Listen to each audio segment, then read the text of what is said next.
माघ माह कृष्ण पक्ष की षठ-तिला एकादशी व्रत पारण के दिन भगवान श्री हरि विष्णु की पूजा का शुभ मुहूर्त, महिमा और कथा जानें। माघ माह कृष्ण पक्ष की एकादशी तिथि को षठ-तिला एकादशी के नाम से जाना जाता है, क्योंकि इस दिन तिल का 6 तरह से उपयोग, तिल का स्नान, तिल का उपटन, तिल का हवन, तिल का तर्पण, तिल का भोजन और तिल का दान किया जाता है। तिल के अनेक उपयोगों के कारण ही इसे षठ-तिला एकादशी कहते हैं। पद्म पुराण के अनुसार षठ-तिला एकादशी पर भगवान विष्णु की पूजा और तिल का भोग महत्वपूर्ण है। इस दिन तिल दान करने से पापों से मुक्ति मिलती है और अक्षय पुण्य फल मिलता है। मान्यता है कि जितने तिल दान करेंगे उतने ही पापों से मुक्ति मिलेगी।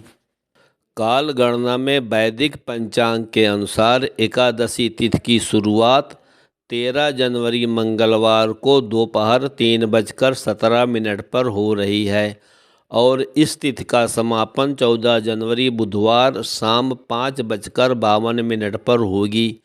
इसलिए एकादशी व्रत 14 जनवरी बुधवार को रखा जाएगा। सूर्य ग्रह 14 जनवरी को दोपहर 3 बजे के बाद मकर राशि में प्रवेश कर जाएंगे। इस दिन मकर संक्रांति दुर्लभ संयोग के साथ सर्वार्थ सिद्ध और अमृत सिद्ध योग बन रहे हैं। जो व्यक्ति इन योगों में सच्ची श्रद्धा और भक्ति से व्रत रखकर भगवान श्री हरि विष्णु और माँ लक्ष्मी की पूजा आराधना करेंगे, उन्हें एकादशी का पूर्ण फल कई गुना प्राप्त होगा। एकादशी व्रत के प्रभाव से जातक के सभी कार्य सिद्ध हो जाएंगे, सभी परेशानियों से उसे छुटकारा मिलेगा, दरिद्रता दूर हो जाएगी, शत्रुओं का नाश होगा, धन ऐश्वर्य कीर्ति पितरों का आशीर्वाद प्राप्त होता रहेगा, अकाल मृत्यु का भय नहीं सताएगा और जातक को मोक्ष मिल जाएगा। माघ माह कृष्ण पक्ष की षठ-तिला एकादशी व्रत पारण का शुभ मुहूर्त। एकादशी व्रत का पारण व्रत रखने के अगले दिन द्वादशी तिथि के भीतर सूर्योदय और हरिवासर समाप्ति के बाद किया जाता है। हरिवासर द्वादशी तिथि की पहली 1/4 अवधि होती है। यदि द्वादशी तिथि सूर्योदय के पहले समाप्त हो गई है तो व्रत का पारण सूर्योदय के बाद प्रातःकाल का समय उचित होता है। किसी कारण प्रातःकाल पारण करने में सक्षम नहीं है तो मध्याह्न काल के बाद पारण करना चाहिए।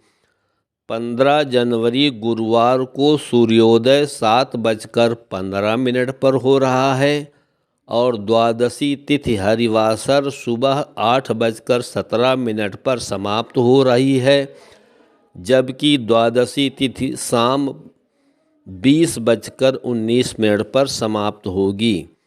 इसलिए व्रत का पारण 15 जनवरी गुरुवार को सुबह 8:17 से 9:21 के मध्य कभी भी किया जाना चाहिए।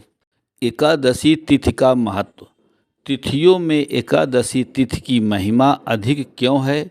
एकादशी तिथि पर व्रत क्यों रखना चाहिए?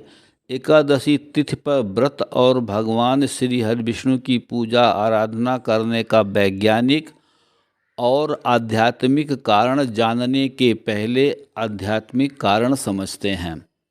मानव शरीर के अंगों पर तिथियों और उसके अनुसार देवताओं का आधिपत्य होता है। एकादशी का विशेष नाम नंदा है। एकादशी की दिशा आग्नेय है। भविष्य पुराण के अनुसार एकादशी के स्वामी विश्वदेवा होने से इसका व्रत एवं पूजन प्रत्येक देवता के उपासक को अभीष्ट फल देता है। यह पूजन प्रत्येक देवता को प्राप्त होता है। इसलिए मानव शरीर के 5 कर्मेंद्रियों, 5 ज्ञानेंद्रियों और चतुष्टय अंतःकरण के मन पर एकादशी और बुद्धि पर द्वादशी का प्रभाव होता है। ये दोनों तिथियां जगत के पालनहार, सृष्टि के संचालक भगवान श्री हरिविष्णु के अधीनस्थ होती हैं। वहीं चित्त और अहंकार भगवान शिव के अधीनस्थ होती हैं। भगवान शिव की पूजा आराधना के लिए श्रावण मास के प्रत्येक सोमवार शिवरात्रि की तरह त्रयोदशी तिथि के प्रदोष काल का विशेष महत्व बताया गया है। पर ब्रह्म के तीन मूल स्वरूप ब्रह्मा, विष्णु और शिव गुणात्मक रूप में विभिन्न होते हुए एक ही हैं। पाप से बचने के लिए इनमें भेद नहीं समझना चाहिए। एकादशी का व्रत मन की चंचलता को नियंत्रित करने में मदद करता है। यह भौतिकवादी सुखों के भ्रम में भागने के बजाय शांतिपूर्ण, आनंदमय और आध्यात्मिक जीवन का मार्ग दिखाता है। शिव पुराण में भगवान शिव ने कहा है कि चंद्र चक्र का 11वां दिन शुक्ल एकादशी या कृष्ण एकादशी भगवान विष्णु की उपासना और व्रत करने का शुभ दिन है। ऐसा इसलिए है क्योंकि एकादशी भगवान के सबसे प्रिय भक्तों में से एक है। जब भगवान ने सभी जीवात्माओं की इच्छा पूर्ति के लिए कर्म क्षेत्र अर्थात भौतिक जगत अथवा भूलोक और कर्म यौन प्राणियों की रचना किया तो उसी के साथ साथ अनेक प्रकार के पापों का भी जन्म हुआ। उन पापों से एक पाप पुरुष की रचना हुई।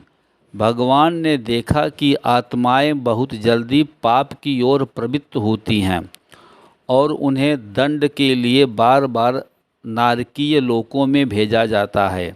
भगवान को जीवों पर दया आई। भगवान विष्णु की 11 इंद्रियों से उत्पन्न महाशक्ति एकादशी हैं और उसने ही शत्रुमुरा का वध किया।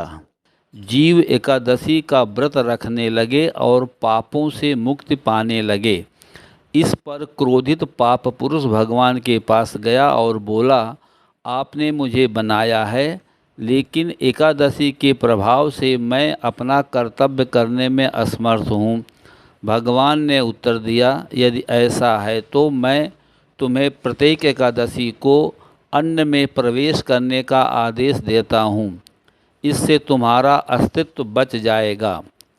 इसलिए यदि हम एकादशी का व्रत रखते हैं तो हम उन सभी पापों से बच जाते हैं जो हमें एकादशी के दिन अन्न खाने से मिलता है। एकादशी तिथि व्रत का वैज्ञानिक महत्व।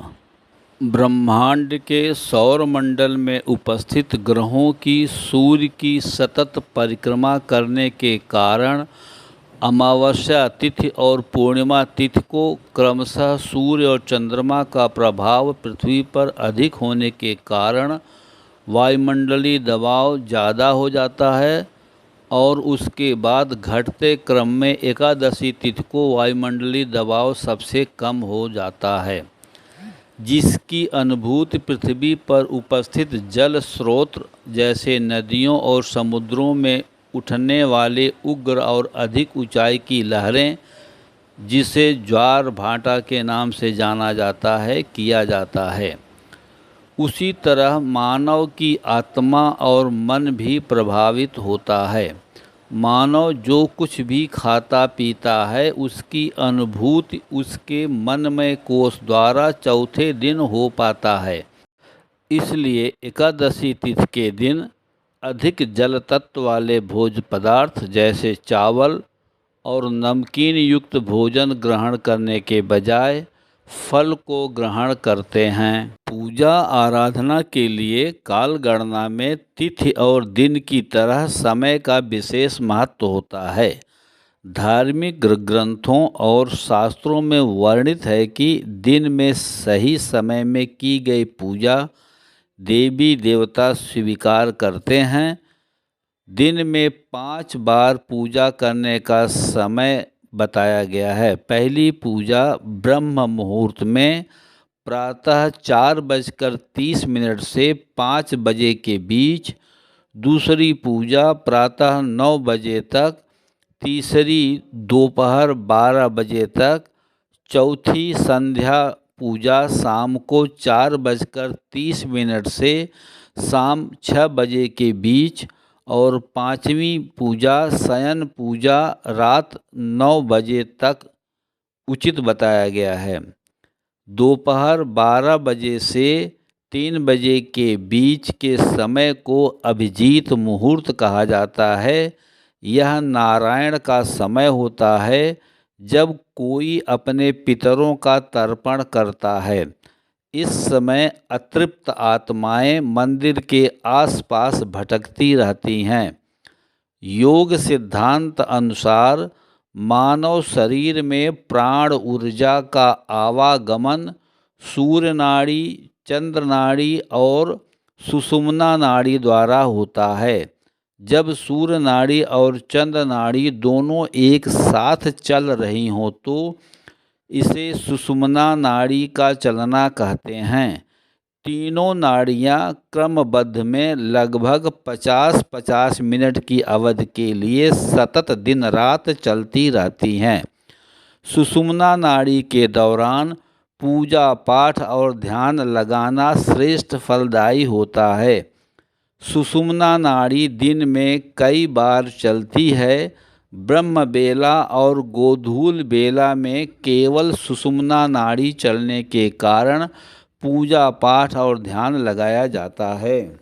व्रत और पूजा आराधना भगवान का क्यों करना चाहिए? परब्रह्म के एक से अनेक होने के संकल्प की पूर्ति में असंख्य जीवात्माएं परब्रह्म से अलग होकर इच्छा पूर्ति और उसके अनुरूप कर्म करने के लिए भूलोक में आकर कर्म योनि धारण करती हैं। जबकि जीव की कर्म और भोग 2 योनियां होती हैं। जीवात्मा किसी भी योनि में हो, उस योनि का शरीर 3 निकायों, पहला स्थूल शरीर, दूसरा सूक्ष्म शरीर और तीसरा कारण शरीर और 5 आवरणों या परतों या कोषों, पहला अन्नमय कोष, दूसरा प्राणमय कोष, तीसरा मनोमय कोष, चौथा विज्ञानमय कोष और 5वां आनंदमय कोष से मिलकर बना होता है। कारण शरीर केवल सूक्ष्म शरीर और स्थूल शरीर का बीज है। सूक्ष्म शरीर मन और ऊर्जा का शरीर है जो भौतिक शरीर को जीवित रखता है। कारण शरीर के साथ यह देहांतर करने वाली आत्मा या जीव है जो मृत्यु पर स्थूल शरीर से अलग हो जाता है और सूक्ष्म शरीर में रहता है। अतः जीवात्मा सदैव सूक्ष्म से स्थूल और स्थूल से सूक्ष्म में रहता है। जीव जब तक स्थूल शरीर में रहता है तब तक उसके भरण पोषण के लिए व्यायाम और भौतिक पदार्थों की आवश्यकता पड़ती है। इसलिए जीव को भौतिक पदार्थों के उपयोग और उनसे मिलने वाले सुख दुख की अनुभूति का आवश्यकता अनुसार त्याग और जप तप व्रत उपवास और ध्यान की आदत डाल लेना चाहिए। एकादशी व्रत पारण का शुभ मुहूर्त तथा एकादशी व्रत रखने का वैज्ञानिक और आध्यात्मिक कारण जानने के बाद एकादशी कथा सुनने के पहले भक्तिमय वातावरण के लिए भगवान श्री हरि विष्णु की वंदना। हरिमय जगत जगतमय श्री हरि यत्र तत्र सर्वत्र वही बसते। नदियों में जल रूप पृथ्वी पे थल रूप, नक्षत्रों में ज्योति रूप पुष्पों में हंसते।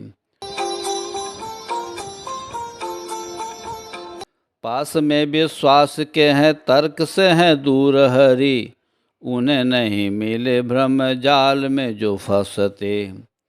इस उस से जो पूछे निज घट में न ढूंढे, ऐसे मूढ़ हरि के दरस को तरसते। ऐसे जीव हरि की कृपा को तरसते। ऐसे जीव हरि की कृपा को तरसते।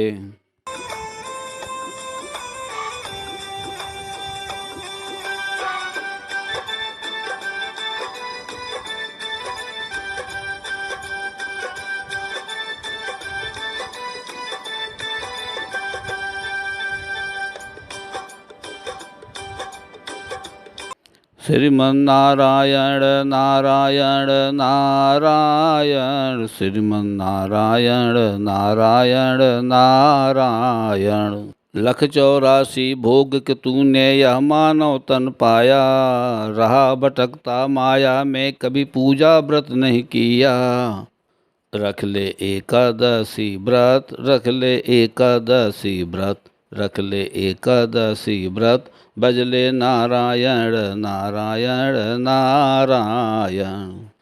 हरि विष्णु मौका दे बार बार, व्रत करो एकादशी, चले आओ मेरे द्वार। व्रत करो एकादशी, व्रत करो एकादशी, व्रत रखो एकादशी। मैं रोज हरि गुण गान करूं, एकादशी व्रत जरूर करूं। पूजा पाठ करूं, तुम्हें याद करूं, योगासन में तेरा ध्यान करूं। इतने भक्तों के रक्षक तुम, मेरा उद्धार करोगे कभी न कभी।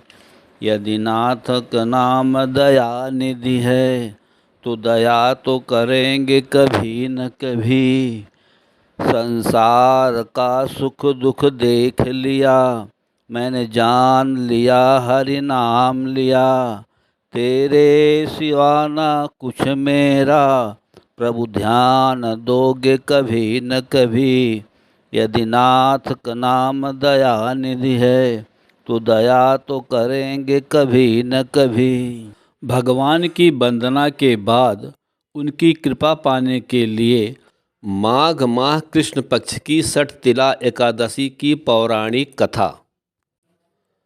एक समय दालभ्य ऋषि ने पुलस्त्य ऋषि से पूछा कि हे महाराज, पृथ्वी लोक में मनुष्य ब्रह्म हत्या आदि महान पाप करते हैं, पराये धन की चोरी तथा दूसरे की उन्नति देखकर ईर्ष्या करते हैं, साथ ही अनेक प्रकार के व्यसनों में फंसे रहते हैं, फिर भी उनको नरक प्राप्त नहीं होता। इसका क्या कारण है?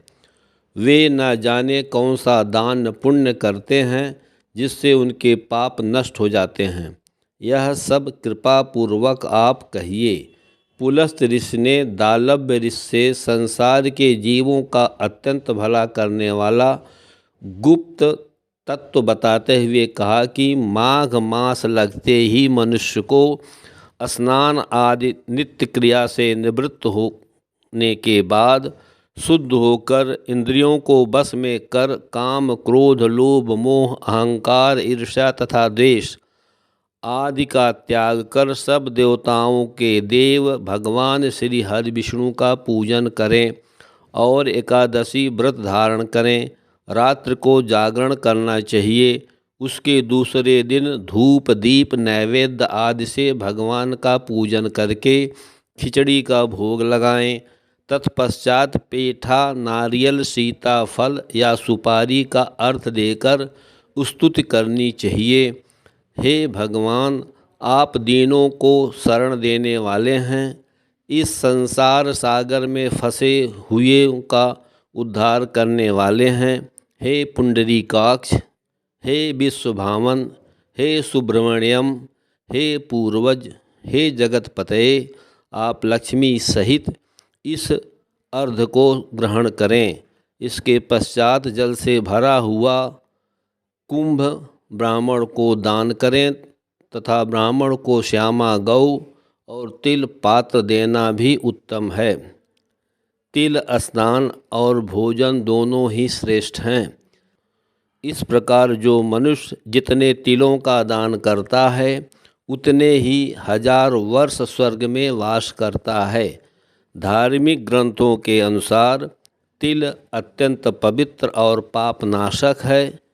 तिल भगवान विष्णु के शरीर से उत्पन्न हुए हैं, इसलिए उसका उपयोग विष्णु पूजा में विशेष फल प्रदान करता है। तिल से स्नान करने से शारीरिक शुद्धि के साथ मानसिक दोष भी दूर होते हैं। तिल से किया गया तर्पण पितरों को संतोष देता है और पितृदोष से मुक्ति का माध्यम बनता है। वहीं तिल का दान दरिद्रता, रोग और कष्टों से रक्षा करता है।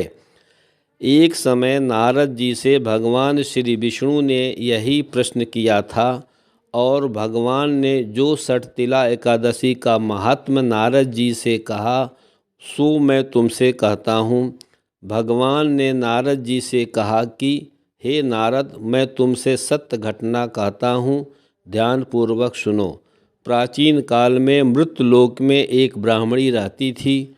वह सदैव व्रत किया करती थी। एक समय वह 1 मास तक व्रत करती रही। इससे उसका शरीर अत्यंत दुर्बल हो गया। यद्यपि वह अत्यंत बुद्धिमान थी, तथापि उसने कभी देवताओं या ब्राह्मणों के निमित्त अन्न या धन का दान नहीं किया था। इससे मैंने सोचा कि ब्राह्मणी ने व्रत आदि से अपना शरीर शुद्ध कर लिया है, अब इसे विष्णु लोक तो मिल ही जाएगा, परंतु इसने कभी अन्न का दान नहीं किया, इससे इसकी तृप्ति होना कठिन है। ऐसा सोचकर भगवान विष्णु ने स्वयं एक भिक्षुक का रूप धारण कर मृतलोक में उस ब्राह्मणी के पास गए और उससे भिक्षा मांगी। वह ब्राह्मणी बोली, महाराज, किस लिए आए हो? मैंने कहा, मुझे भिक्षा चाहिए। इस पर उसने एक मिट्टी का ढेला मेरे भिक्षा पात्र में डाल दिया। मैं उसे लेकर स्वर्ग में लौट आया। कुछ समय बाद ब्राह्मणी भी शरीर का त्याग कर स्वर्ग में आ गई। उस ब्राह्मणी को मिट्टी का दान करने से स्वर्ग में सुंदर महल मिला, परंतु उसने अपने घर को अन्न आदि सब सामग्रियों से शून्य पाया। घबराकर वह मेरे पास आई और कहने लगी कि भगवान, मैंने अनेक व्रत आदि से आपकी पूजा की, परंतु फिर भी मेरा घर अन्न आदि सब वस्तुओं से शून्य है। इसका क्या कारण है? इस पर मैंने कहा, पहले तुम अपने घर जाओ, देव स्त्रियां आएंगी तुम्हें देखने के लिए। पहले उनसे षटतिला एकादशी का पुण्य और विधि सुन लो, तब द्वार खोलना। मेरे ऐसे वचन सुनकर वह अपने घर गई। जब देव स्त्रियां आईं और द्वार खोलने को कहा तो ब्राह्मणी बोली, आप मुझसे देखने आई हैं तो षटतिला एकादशी का महात्म्य मुझसे कहो। उनमें से एक देव स्त्री कहने लगी कि मैं कहती हूँ। जब ब्राह्मणी ने षटतिला एकादशी का महात्म्य सुना तब द्वार खोल दिया। देवांगनाओं ने उसको देखा कि न तो वह गंधर्वी है और न आसुरी है, वरन पहले जैसी मानुषी है। उस ब्राह्मणी ने उनके कथनानुसार षटतिला एकादशी का व्रत किया। इसके प्रभाव से वह सुंदर और रूपवती हो गई तथा उसका घर अन्न आदि समस्त सामग्रियों से युक्त हो गया। अतः मनुष्यों को मूर्खता त्याग कर षटतिला एकादशी का व्रत और लोभ न करके तिल आदि का दान करना चाहिए। इससे दुर्भाग्य, दरिद्रता तथा अनेक प्रकार के कष्ट दूर होकर मोक्ष की प्राप्ति होती है। प्रिय दोस्तों, नमस्कार। मुझे आशा है कि मेरी यह लेटेस्ट पब्लिश्ड वीडियो आप सबको बहुत पसंद आई है।